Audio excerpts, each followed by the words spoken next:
Okay, this is video 5 that we're doing of the Beechcraft 1900 build. Okay, I've got the top layer on the Beechcraft right now, and I have the back section and the front section that I still have to do.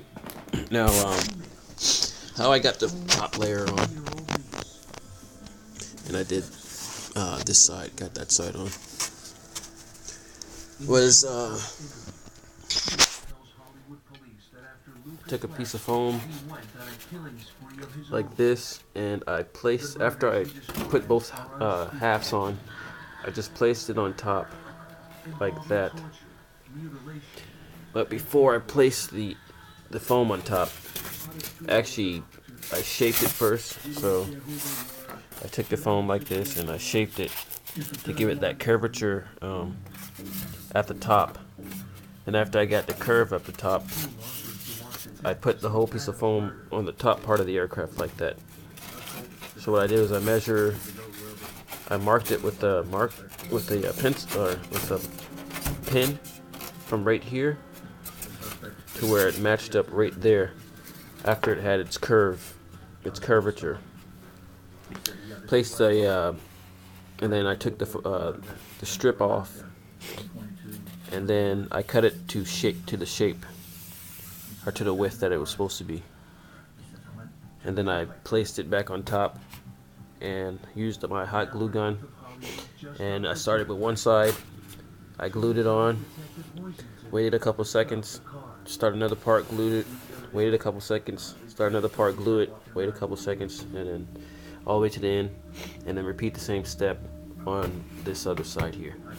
And then that was nice and tucked in. But before I did all that stuff, I had to detail the top cabin too.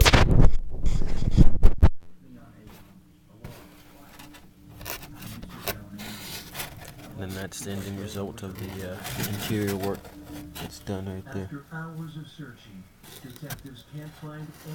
Now I have a full cabin in there.